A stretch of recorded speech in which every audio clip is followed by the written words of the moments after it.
420 और 406 के बारे में कि कोई भी बैंक या एनबीएफसी कंपनी किस सिनेरियो में आपके ऊपर 420 और 406 धारा लगा सकती है या इस एक्ट में आपकी एफआईआर दर्ज करवा सकती है लोन की ईएमआई डिफॉल्ट होने पे हो जाएगा। साथियों, जैसे कि हम बात कर रहे थे 420 और 406 के बारे में, बहुत से बैंक और एनबीएफसी कंपनी लोगों के पास ऐसे नोटिस भेजते हैं।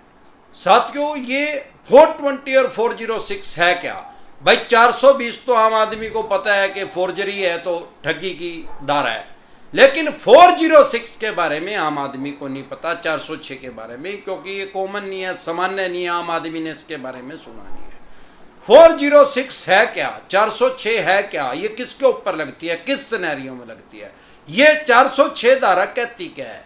इसका मतलब ये है 406 का, भाई किसी आदमी ने, इसको बोलते हैं कानून की भाषा में अमानत में ख्यानत, सामान्य बोलचाल की भाषा में, ये तो वैसे उर्दू का शब्द है, इसको पुलिस वाले यूज करते हैं। मुझे लग रहा है कि आज तक भी ब्रिटिश काल के दो शब्द चल ही रहे हैं इंग्लिश के, वो जो जिले इलाही का दौर था उसके शब्द भी सैकड़ों साल के बाद आज तक पुलिस उसको यूज कर रही है, उसको इस्तेमाल कर रही है, क्योंकि हमारे देश में लगभग 700 साल जिले इलाही का दौर रहा और उसके बाद लगभग 200 साल अंग्रेज हमारे देश पे राज कर गए। अब अमानत में ख्यानत, इसको सामान्य बोलचाल की भाषा में इसका मतलब क्या है? इसका मतलब यह है कि किसी आदमी ने, बैंक ने, एनबीएफसी कंपनी ने, आपके नोन ने, अननोन ने, रिश्तेदार ने, यार प्यारे ने या किसी अनजान आदमी ने आपके पास अपनी कोई कीमती चीज, एसेट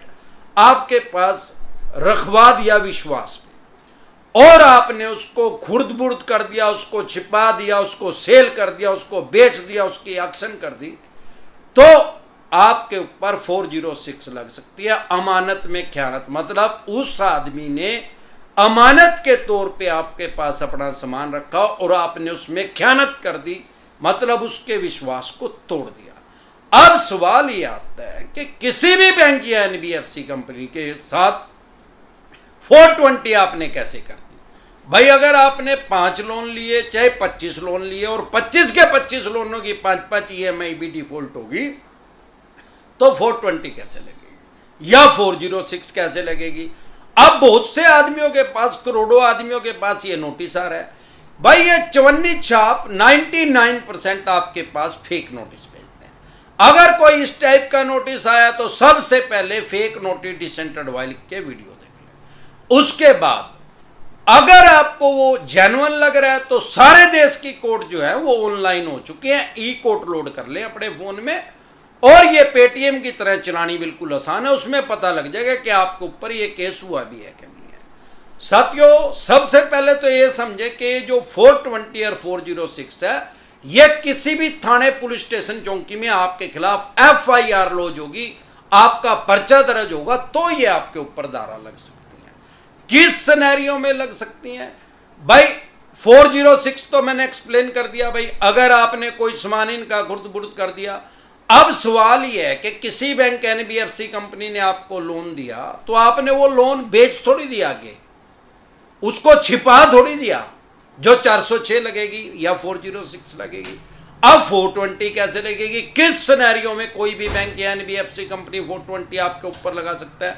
आपने कोई फेक डॉक्यूमेंट्स दे दिया जिस टाइम आपने लोन लिया। भाई घर का पता जो है वो गलत बता दिया, एडिट करके दे दिया, या बैंक स्टेटमेंट गलत दे दी, या सैलरी स्लिप गलत दे दी, इस टाइप का अगर आपने इलेक्ट्रिसिटी का बिल गलत दे दिया, वाटर का गलत दे दिया, इस टाइप का अगर आपने कोई गुल्लूगारा कर दिया बैंक या एनबीएफसी कंपनी के साथ, और वो प्रूफ हो गया, भाई इस आदमी ने फेक डॉक्यूमेंट्स दिए हैं, तो इससे ये होगा कि आपकी इंटेंशन फोर्जरी की थी, बैंक या एनबीएफसी कंपनी के साथ ठगी करने की आपकी पहले ही मंशा थी।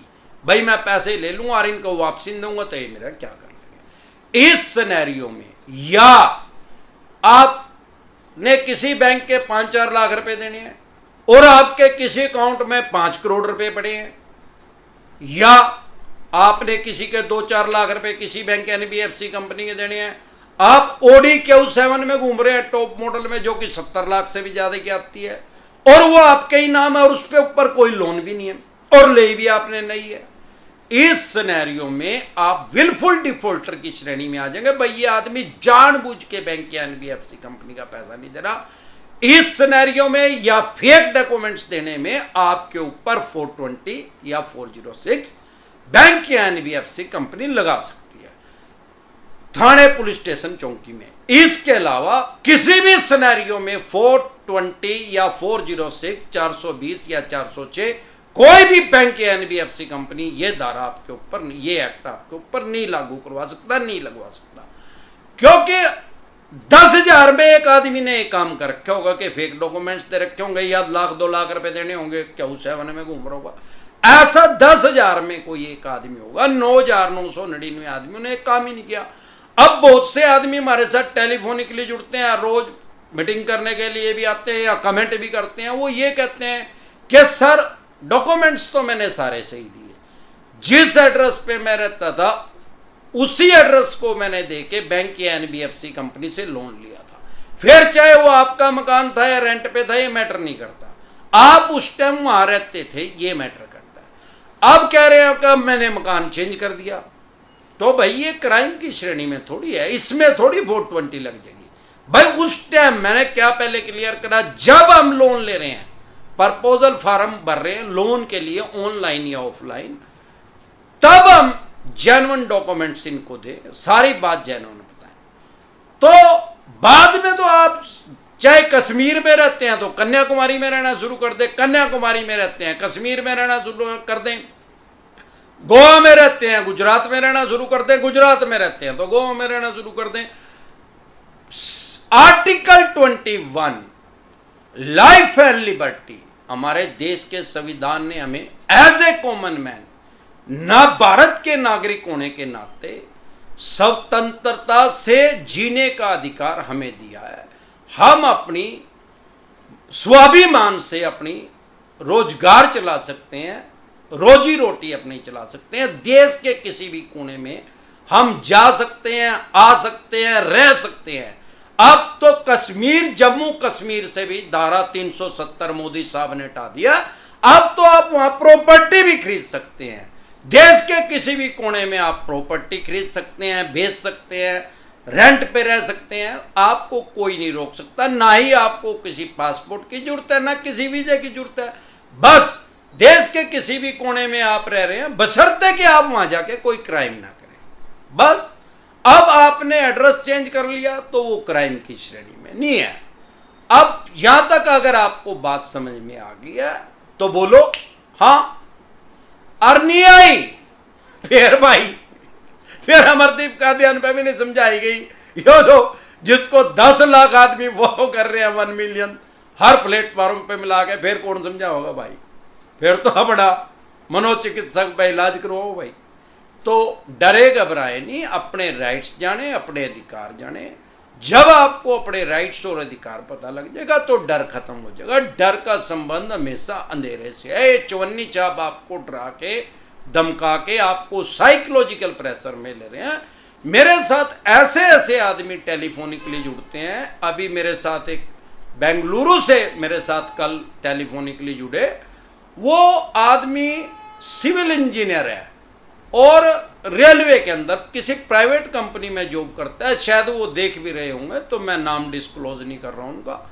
उनकी 2.25 लाख रुपए सैलरी है, इन हैंड मिलते हैं कटने के बाद, टीडीएस वगैरह। अब जो आदमी प्राइवेट कंपनी में जॉब करके 2.25 लाख रुपए महीना कमा रहा है तो स्वाभाविक बात है कि उसका दिमाग तेज होगा, वो किसी बहुत बड़ी पोस्ट पे होगा।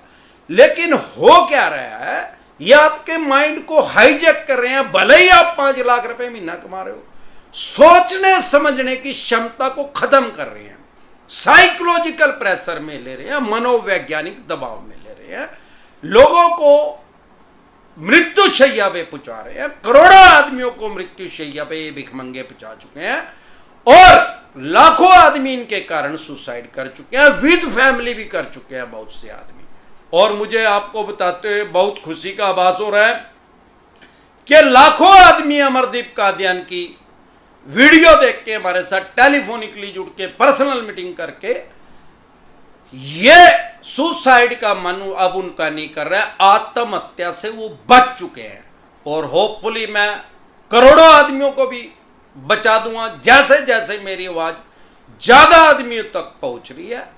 तो स्वाभाविक बात है जब लोग हमारे साथ जुड़ते हैं, हमारी वीडियो देख रहे हैं, हम कभी भी किसी भी वीडियो में ये नहीं कहते कि लाइक कर दो, शेयर कर दो, सब्सक्राइब कर दो, बेल आइकन का बटन दबा दो।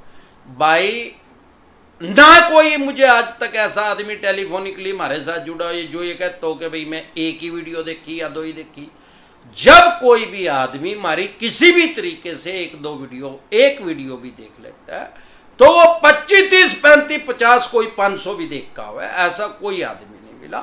क्योंकि जब सामने वाले को वैल्यू प्रोवाइड हो रही है, उसकी समस्या का समाधान हो रहा है, तो स्वाभाविक बात है कि वो उसको देखेगा, उसको शेयर करेगा, उसको सब्सक्राइब करेगा।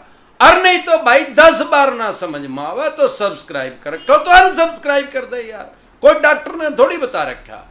तो सबसे पहले साइकोलॉजिकल प्रेशर से हम लोगों को निकाल रहे हैं। जब लोग हमारी वीडियो देख रहे हैं तो साथ के साथ उनकी काउंसलिंग होती जा रही है, उनको उनके राइट्स पता लगता जा रहा है, अधिकार पता लगता जा रहा है, इसीलिए उनका डर जो है वो खत्म हो रहा है। अब जो इतने बड़े लेवल की जॉब कर रहे हैं उनको भी साइकोलॉजिकल प्रेशर में इन्होंने ले रखा है, तो आम आदमी को तो लेंगे ये भीख मंगे। अब जब वो उनको अपने राइट्स और अधिकार पता लग गए तो वो जो साइकोलॉजिकल प्रेशर था वो रिलीज हो गया, जो मनोवैज्ञानिक दबाव था वो खत्म हो गया। अब चवन्नी छापों का डर ही खत्म है। चवन्नी छापों से डर लग रहा है तो चवन्नी छापों को तो यमराज ये अमरदीप कादियानी है सारे देश में। हमारी जो वीडियो है अब 71 कंट्री में और देखी जा रही है, 71 देशों में और हमारी वीडियो देख रहे हैं लोग। कश्मीर से कन्याकुमारी तक को तो देख ही रहे हैं। वो जो 71 देशों में देख रहे हैं वो गोरे अमेरिका में हमारी वीडियो नहीं देख रहे, फ्रांस में, जर्मन में, जापान में, वो हमारे जैसे काले ही इंडियन ही है, वो ही हमारी वीडियो देख रहे हैं। वो यहां से या तो लोन लेके चले गए हैं या उनके किसी यार प्यारे रिश्तेदार ने लोन ले रखा है और उनको ये साइकोलॉजिकल प्रेशर में ले रहे हैं, ये भीख मंगे व्हाट्सएप कॉलिंग कर रहे हैं वहां, या उनके परिवार को परेशान किया जा रहा है। वो भी हमारे साथ बहुत से आदमी टेलीफोनिकली जुड़ते हैं। लगभग 71 कंट्री में कोई कंट्री ऐसी होगी जिसमें हमारे साथ लोग टेलीफोनिकली नहीं जुड़ रहे। तो साथियों जब आपको अपने राइट्स और अधिकार पता लग जाएगा आपका डर खत्म हो जाएगा। मैं पहले बोल चुका हूं, फियर जो है, डर जो है, उसका संबंध जो है हमेशा अंधेरे से होता है। अगर आपके पास कोई सरफेसी एक्ट का नोटिस आ रहा है, 13(2) का रहा है, 13(4) का रहा है, उसको इग्नोर ना करेगा बीबी। क्योंकि मुझे याद है हमारा एक दोस्त था, पहले हम मोहल्ले में रहते थे, आजकल तो जाट भी हाईटेक हो गए, सेक्टरों में आ गए। वो क्या करता था, उसको कबूतर पालने का शौक था और मुझे पतंग उड़ाने का शौक था। संडे के दिन में उसकी छत पे जाता था, उनकी छत ऊंची थी, 3 मंजिल थी और हमारी 1 मंजिल थी। वो मेरा दोस्त था, मैं उसके पास चले जाता था। अब वो कबूतर उड़ाता था ठंड के टाइम में, यहां तो हरियाणा में तो 22 सर्दियों में उड़ा पतंग, और मैं पतंग उड़ाता था। अब वो कई बार नीचे चला जाता था खाना खाने या और कुछ, उसकी मम्मी ने आवाज दे ली तो कबूतर वो ऐसे ही छोड़ जाता था, कहता था मेरे को भाई तू देख लियो। अब मैं यार पतंग डालने लग रहा, मैं घंटा कबूतर देखूंगा, मैंने तो स्वाद आ रहा है वहां, जिन्ना पतंग उड़ाई हो उसने तो पता ही है। ये जो पतंग उड़ाने का नशा है तो स्मैक से भी गंदा है यार, ये तो आज तक नहीं छुट्टा हमारे पास। अब भी बसंत वाले दिन हम पतंग उड़ावा भाई, ये नहीं है तो हरिद्वार जाकर ही छूटेगा। हाँ रेगुलर नहीं उड़ाते पर जब भी टाइम मिलता है तभी उड़ाते हैं। अब मेरा ध्यान पतंग में होता, कभी कदार उसके कहीं भी देख लू था। अब बिल्ली जो है वो हमेशा दाव लगा कर रखे कि कब कबूतर को मैं खाऊं। अब उसके तो 30-40 कबूतर बैठ रहे थे, उड़ते रहे थे, आ जाते नीचे दाना गिरता था, वो उड़ जाते या बैठे भी रहे थे। मैंने कई बार नोटिस किया कि बिल्ली जब आती है तो कबूतर अपनी ऐसे आंखें बंद कर लेता है और वो बिल्ली झपट्टा मार के उसको खा जाती है। अरे भैया वो कबूतर को क्या करना चाहिए, तो उसके पास पंख है, उसको उड़ जाना चाहिए था, बिल्ली के पास पंख थोड़ी है।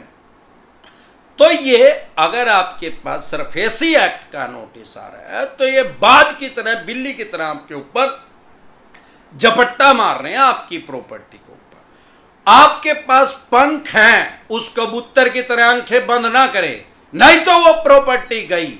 फिर चाहे वो मकान है, दुकान है, जमीन है, फैक्ट्री है, कारखाना है, फ्लैट है, 5 करोड़ का, 50 करोड़ का है, जितने भी करोड़ का आपका है, ये उसकी ऑक्शन कर देंगे, बोली कर देंगे, सेल कर देंगे। समझदारी किसमें है? जैसे ही बिल्ली पास आ रही है और कबूतर ने उसको देख भी लिया है तो उड़ जाए यार। अब जब वो आपके पास खतरा मंडरा रहा है तो उसको इग्नोर ना करें। जैसे ही ये पहला नोटिस सरफेसी एक्ट का भेजे तो कबूतर की तरह आंखें बंद ना करें, उड़े, फ्लाई करें। इनके पास पर नहीं, अपने राइट्स और अधिकार जाने, तुरंत प्रभाव से और लीगल एडवाइस ले। और इसके अलावा अगर आप हमारे साथ टेलीफोनिकली जुड़ना चाहते हैं, पर्सनल मीटिंग करना चाहते हैं, फिर आपका लोन 2 करोड़ का है, 5 का है, 25 का, 50 करोड़ का, या जितने भी करोड़ का आपका लोन है, लोन से रिलेटेड कोई भी दिक्कत, परेशानी, समस्या अगर आपको आ रही है, आपके पास सरफेसी एक्ट 2002 के तहत नोटिस आ रहा है, 13(2) का आ रहा है, 13(4) का आ रहा है, सिंबॉलिक पोजीशन का आ रहा है, फिजिकल पोजीशन का आ रहा है, डीएम साहब का आ रहा है, 138 नेगोशिएबल इंस्ट्रूमेंट एक्ट 1881 का आ रहा है, पेमेंट एंड सेटलमेंट एक्ट 2007 का आ रहा है, या आर्बिट्रेशन एंड कंसोलिडेशन एक्ट 1996 का आ रहा है, या रिकॉल नोटिस आ रहा है, या अन्य किसी भी तरह का कोई भी नोटिस आ रहा है, भले ही आपकी प्रॉपर्टी कितने भी लाख की और कितने भी करोड़ की आपकी प्रॉपर्टी है, लोन से रिलेटेड जो भी डॉक्यूमेंट्स आपके पास है वो लेके आप मेरे से पर्सनली मीटिंग कर सकते हैं, पर्सनली एडवाइस ले सकते हैं, या टेलीफोनिकली भी एडवाइस ले सकते हैं। व्हाट्सएप पे वो आप जो भी आपके पास पेपर है वो सेंड करके आप टेलीफोनिकली भी एडवाइस ले सकते हैं। इसका क्या प्रोसेस है हमारे साथ जुड़ने का? आपकी स्क्रीन पे कमेंट बॉक्स के अंदर एक नंबर आया हुआ है 9306347314। इस नंबर को सेव करके व्हाट्सएप मैसेज करें, तुरंत प्रभाव से रिप्लाई आएगा कि कैसे आप हमारे साथ टेलीफोनिकली जुड़ सकते हैं या पर्सनल मीटिंग कर सकते हैं। एक बार जोर से मिलकर नारा लगाएंगे, जय ससुराल वालों की।